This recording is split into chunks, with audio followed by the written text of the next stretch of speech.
दोस्तों आज के इस वीडियो में हम बात कर रहे हैं पॉलिटी का एक काफी इंपॉर्टेंट लेक्चर है राष्ट्रपति। अक्सर एग्जाम में क्वेश्चंस देखने को मिलते हैं इस टॉपिक से और काफी लोगों ने कमेंट में रिक्वेस्ट करी थी इस टॉपिक से वीडियो बनाने की। तो दोस्तों अच्छा टॉपिक है, एग्जाम में आपको इससे क्वेश्चंस देखने को मिलेंगे और मैंने काफी अच्छे से समझाने की कोशिश करी है, डायग्रामेटिकली आपको मैंने समझाने की कोशिश करी है कि राष्ट्रपति के इलेक्शन की प्रोसेस क्या होती है, राष्ट्रपति को हटाने की प्रोसेस कैसी होती है। तो वो सारी मैंने डायग्रामेटिकली अच्छे समझाने की कोशिश करी है, तो आई होप आपको पसंद आएगा। और लास्ट में मैंने एक very important question answer set भी इंक्लूड करा है, जो कि लास्ट ईयर एग्जाम में जो क्वेश्चन पूछे हैं इस टॉपिक से, जो कि पूछते आ रहे हैं 2010 से, तो मतलब हर एग्जाम में क्वेश्चन बनता ही बनता है इससे। वो सारे क्वेश्चन मैंने लास्ट में इंक्लूड करे हैं। तो हम अच्छे से टॉपिक को समझने के बाद में एक टेस्ट लगाएंगे और देखेंगे कि हम कितने क्वेश्चन सॉल्व कर पा रहे हैं। ओके, तो चलिए दोस्तों हम लेक्चर को स्टार्ट करते हैं। संविधान के भाग 5 की बात कर रहे हैं, जो कि क्या है, संघ है। और ये भाग 5 जो होता है ये कवर करता है अनुच्छेद 52 से लेकर 151, 52 से 151 तक अनुच्छेद कवर करता है भाग 5, और इसी में आता है राष्ट्रपति प्रेसिडेंट। तो चलिए हम बात कर रहे हैं अनुच्छेद 52 से 62 तक। और कौन कौन से आर्टिकल याद करना है इसकी टेंशन बिल्कुल मत लीजिएगा, लास्ट में मैं आपको बता दूंगा, क्योंकि अनुच्छेद पर्टिकुलर से क्वेश्चंस बहुत कम मिलते हैं। आपको थ्योरी से ज्यादा मिलेंगे कि राष्ट्रपति को चुनने की प्रोसेस क्या होती है, ओके, और राष्ट्रपति को हटाने की प्रोसेस कहां से चालू होती है। इस तरीके से थ्योरी बेस्ड क्वेश्चन ज्यादा बनते हैं। तो आर्टिकल का टेंशन मत लीजिए, ट्रिक भी बता दूंगा लास्ट में आपको मैं, और कुछ इंपॉर्टेंट आर्टिकल्स भी बता दूंगा मैं, ठीक है, जो याद करने हैं। तो देखिए सबसे पहला पॉइंट आता है हमारा कि भारत का एक राष्ट्रपति होगा, ये अनुच्छेद 52 में बोला गया है। अगला पॉइंट है राष्ट्रपति संघ की कार्यपालिका का प्रमुख होता है। तो कार्यपालिका क्या होता है, देखिए कार्यपालिका होता है राष्ट्रपति, उपराष्ट्रपति, प्रधानमंत्री, और प्रधानमंत्री के सहयोगी होते हैं मंत्रिपरिषद। इन सबका जो कॉम्बिनेशन होता है उसको ही क्या बोलते हैं, कार्यपालिका बोलते हैं, ठीक है। और इसी कार्यपालिका का जो प्रमुख होता है वो कौन होता है, राष्ट्रपति होता है। ओके, इस कार्यपालिका का प्रमुख काम क्या होता है कि संसद से पारित नियम जो कानून है उनको एग्जीक्यूशन करने वाला विभाग होता है कार्यपालिका। क्लियर। चलिए आगे बात करते हैं हम राष्ट्रपति की योग्यता के बारे में, कि राष्ट्रपति के लिए क्या क्या योग्यता होना चाहिए। तो देखिए भारत का नागरिक होना चाहिए, पहली बात तो। सेकंड पॉइंट जो कि सबसे ज्यादा इंपॉर्टेंट है, न्यूनतम आयु 35 वर्ष होना चाहिए। ये काफी एग्जाम में क्वेश्चन पूछा गया है। अगला पॉइंट है लोकसभा का सदस्य बनने योग्य होना चाहिए। ओके, तो ये तीन काफी इंपॉर्टेंट पॉइंट है। और ध्यान रखिए राष्ट्रपति की जो सैलरी है वो होती है 1,50,000, ठीक है, और ये कर मुक्त होती है। क्लियर। चलिए आगे हम बात करते हैं अब कि राष्ट्रपति को कौन चुनेगा। तो ये बताया गया है अनुच्छेद 54 में। तो देखिए राष्ट्रपति को कौन चुनेगा, लोकसभा के निर्वाचित सदस्य। देखिए दोस्तों निर्वाचित सदस्य बोला है, ठीक है। उसके बाद राज्यसभा के निर्वाचित सदस्य।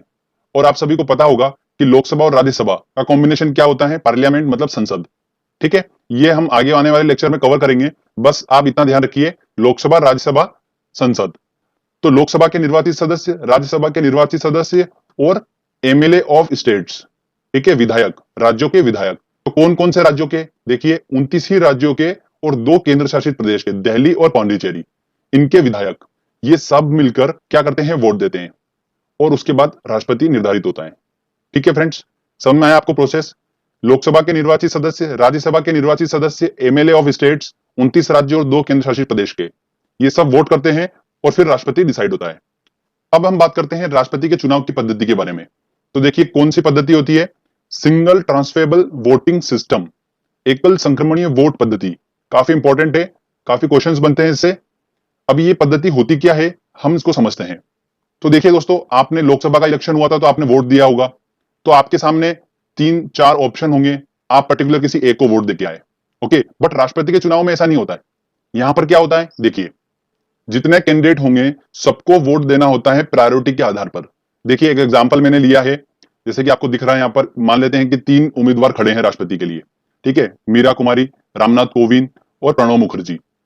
तो जो राष्ट्रपति को वोट दे रहे हैं वो क्या करेंगे, प्रायोरिटी देंगे कि पहले नंबर पे रामनाथ कोविंद, सेकंड नंबर पे मीरा कुमारी, तीसरे नंबर पे प्रणब मुखर्जी।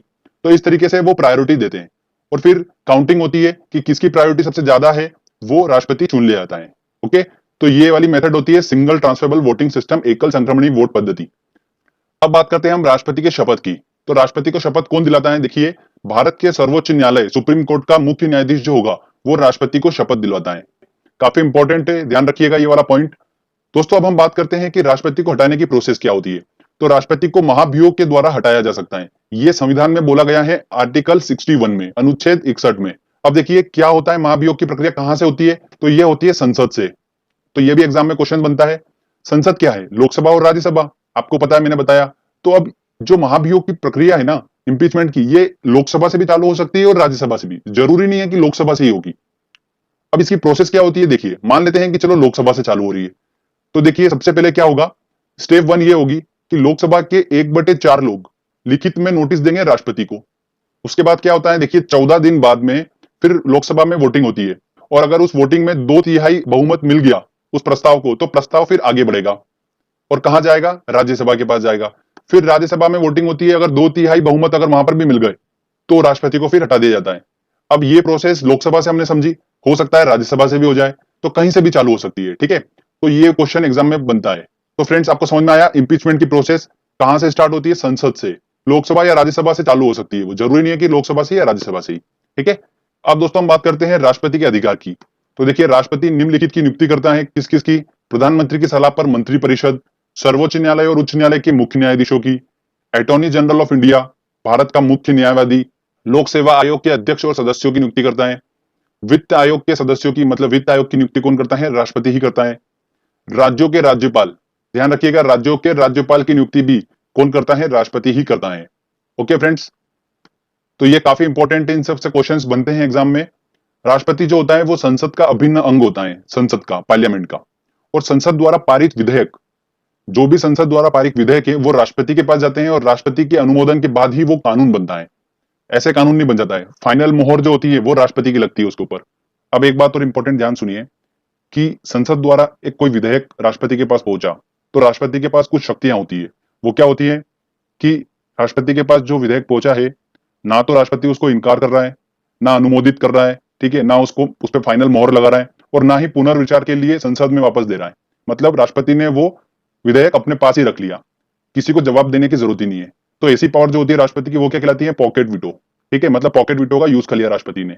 अब ऐसा जो है वो देखिए सबसे पहले हुआ था, ज्ञानी जेल सिंह जो भारत के राष्ट्रपति थे, तो भारतीय डाक से रिलेटेड विधेयक उनके पास पहुंचा था, तो उन्होंने अपना पॉकेट वीटो का यूज किया था। मतलब ना तो उन्होंने फाइनल मोहर लगाई, ना मना किया, ना पुनर्विचार करने के लिए संसद के पास दिया। तो ठीक है, तो आपको समझ में आया, ये भी इंपॉर्टेंट पॉइंट था, पॉकेट वीटो वाला। ये भी पावर राष्ट्रपति के पास होती है। आगे अब हम बात करते हैं कुछ इंपॉर्टेंट पॉइंट्स की, जो कि अक्सर एग्जाम में पूछे जाते हैं। तो देखिए मैं आपको बताता हूं, राष्ट्रपति जो होता है अनुच्छेद 72 आर्टिकल 72 के अंतर्गत किसी अपराध के लिए दोषी ठहराए गए व्यक्ति की सजा को माफ कर सकता है राष्ट्रपति, ठीक है। फांसी की सजा भी माफ कर सकता है, राष्ट्रपति के पास ये पावर होती है।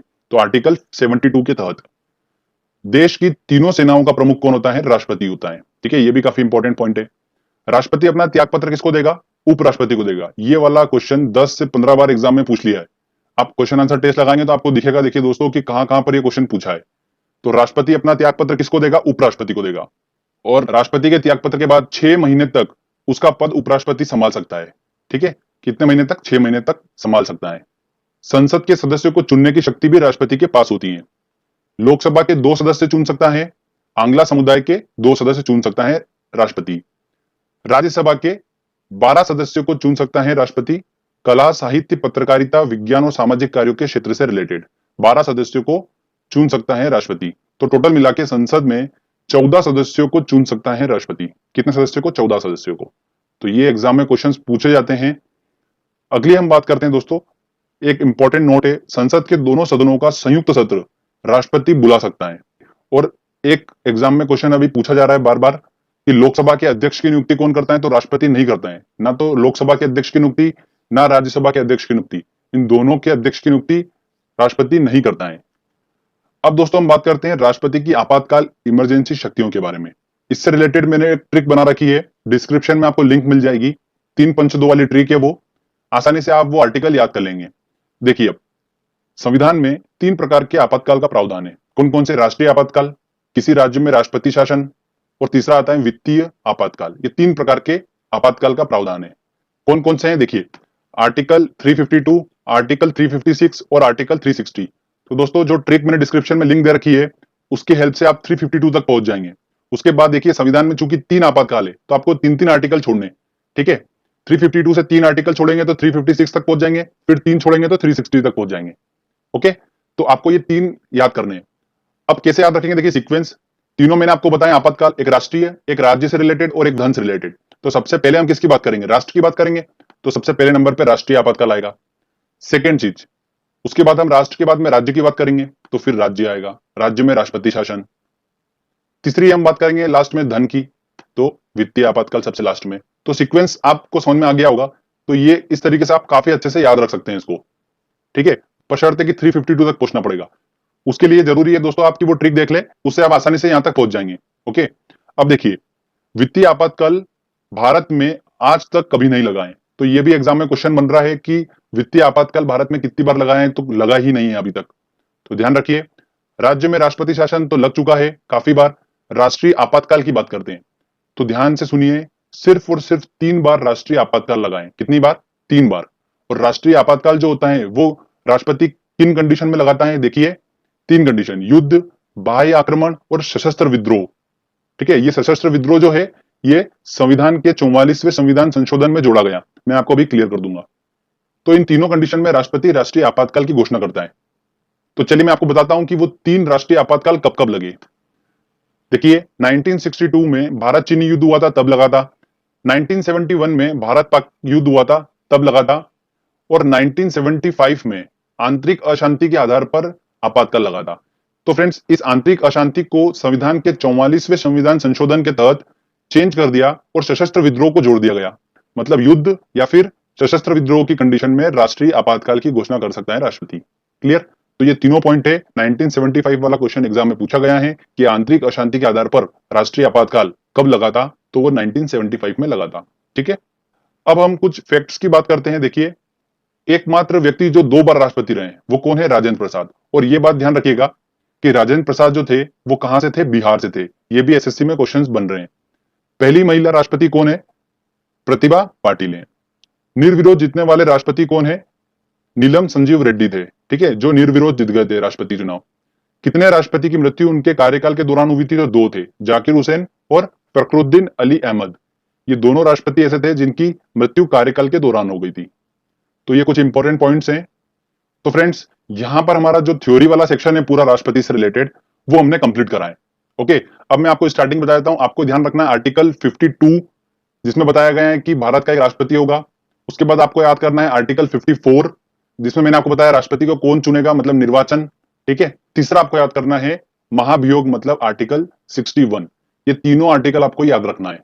इसके बाद आपको ये जरूरी नहीं है कि राष्ट्रपति की योग्यताओं के बारे में किस आर्टिकल में बोला गया, 58 में या 57 में, तो कंफ्यूज बार बार होंगे, आप इतना याद भी नहीं रख पाएंगे। तो बेटर है कि जो 3 इंपॉर्टेंट है आप वो याद रखें, 52, 54 और 61।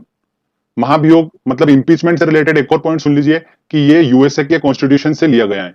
किसके कॉन्स्टिट्यूशन से? यूएसए से। चलिए हम क्वेश्चन आंसर टेस्ट लगाते हैं और देखते हैं कि हम कितने क्वेश्चन सोल्व कर पा रहे हैं और हमारा स्कोर क्या है। देखिए, पहला क्वेश्चन है हमारा, राष्ट्रपति द्वारा संसद के दोनों सदनों के लिए कुल कितने सदस्यों को नामित किया जा सकता है? तो कुल 14 सदस्यों को नामित किया जा सकता है। 2 तो लोकसभा में और 12 राज्यसभा में। ठीक है, भारत का राष्ट्रपति किसका एक अभिन्न अंग है? तो संसद का एक अभिन्न अंग है। ये आंसर होगा। राज्यसभा के लिए राष्ट्रपति द्वारा कितने सदस्य नामित किए जा सकते हैं? देखिए, राज्यसभा के लिए कितने करे जा सकते हैं? 12। तो बी आंसर होगा। ठीक है, चलिए नेक्स्ट क्वेश्चन लेते हैं। वित्त आयोग की नियुक्ति कौन करता है? तो वित्त आयोग की नियुक्ति कौन करता है? राष्ट्रपति करता है। संघ लोक सेवा आयोग के अध्यक्ष की नियुक्ति किसके द्वारा की जाती है? तो किसके द्वारा की जाती है दोस्तों? राष्ट्रपति के द्वारा की जाती है। निम्न में से वो राष्ट्रपति कौन थे जो 2 बार राष्ट्रपति पद पर रहे हैं? तो कौन रहे 2 बार? राजेंद्र प्रसाद। तो डी आंसर होगा। चलिए नेक्स्ट क्वेश्चन लेते हैं। अगला क्वेश्चन है, देश की सशस्त्र सेनाओं का सर्वोच्च कमांडर इन चीफ कौन है? तो कौन है? राष्ट्रपति हैं। तो डी आंसर। अगला क्वेश्चन देखिए, एकल संक्रमणीय वोट पद्धति में हर मतदाता व्यक्त कर सकता है केवल 2 विकल्प, केवल 1 विकल्प, उतने विकल्प जितने चुनाव में प्रत्याशी हैं? तो ऑब्वियस सी बात है, डी आंसर होगा। निम्नलिखित में से वो कौन था जिसे भारत के राष्ट्रपति के रूप में निर्विरोध चुना गया? तो वो कौन थे? संजीव रेड्डी थे। सी आंसर होगा। चलिए नेक्स्ट क्वेश्चन लेते हैं। अगला क्वेश्चन देखिए, राष्ट्रपति संविधान के किस अनुच्छेद के अंतर्गत राष्ट्रीय आपातकाल स्थिति घोषित कर सकता है? देखिए, राष्ट्रीय की बात हुई है। ठीक है, तो फ्रेंड्स आप उस ट्रिक की हेल्प से 352 तक पहुंच जाएंगे। उसके बाद 3 छोड़ना है आपको, तो 356, फिर 3 छोड़ना है तो क्या आएगा? 360 आ जाएगा। तो राष्ट्र सबसे पहले आएगा, तो 352 होगा आंसर। अगर वो पूछता है यहाँ पर कि राज्य आपातकाल, तो वो कौन सा है? 356 होगा। और वित्तीय आपातकाल 360 होगा। ठीक है, नेक्स्ट क्वेश्चन, राष्ट्रपति ने अब तक कितनी बार राष्ट्रीय आपातकाल की घोषणा की है? तो कितनी बार की है? 3 बार। ठीक है, 1962 में भारत चीन युद्ध, 1971 में भारत पाक युद्ध और 1975 में आंतरिक अशांति के टाइम पर। तो 3 बार करी है, तो सी आंसर होगा। किस वर्ष में भारत के राष्ट्रपति ने आंतरिक अव्यवस्था के कारण आपात स्थिति लागू की? तो 1975 सी आंसर होगा। ठीक है, चलिए नेक्स्ट क्वेश्चन लेते हैं। संवैधानिक प्रणाली असफल होने पर किस अनुच्छेद के तहत राष्ट्रपति शासन लागू होता है? तो संवैधानिक प्रणाली मतलब राज्य वाली बात हो रही है। ठीक है, तो राज्य में देखिए जो सरकार है वो अगर असफल होती है तो वहां पर राष्ट्रपति शासन लगता है। ये 356 आर्टिकल में। राष्ट्रपति अपना त्याग पत्र किसे प्रस्तुत करता है? तो त्याग पत्र किसको देगा? वो उपराष्ट्रपति को देता है। देखिए कितनी बार एग्जाम में क्वेश्चन पूछा गया, वेरी इंपॉर्टेंट क्वेश्चन है ये। ठीक है, ध्यान रखिएगा। भारत के राष्ट्रपति के चुनाव के लिए नागरिक को कितनी आयु पूरी कर लेना चाहिए? कितनी कर लेना चाहिए? 35 वर्ष। सी आंसर होगा। चलिए नेक्स्ट क्वेश्चन लेते हैं। देखिए, भारत के राष्ट्रपति को हटाने की प्रक्रिया महाभियोग इम्पीचमेंट किस देश के संविधान से ली गई है? तो यूएसए से ली गई है। ए आंसर होगा। राष्ट्रपति की सेवानिवृत्ति की आयु क्या है? तो कोई भी संविधान में इसका उल्लेख ही नहीं है, तो कोई सीमा नहीं है, तो डी आंसर होगा। संसद के दोनों सदनों का संयुक्त सत्र कौन बुला सकता है? तो राष्ट्रपति बुला सकता है। ए आंसर होगा।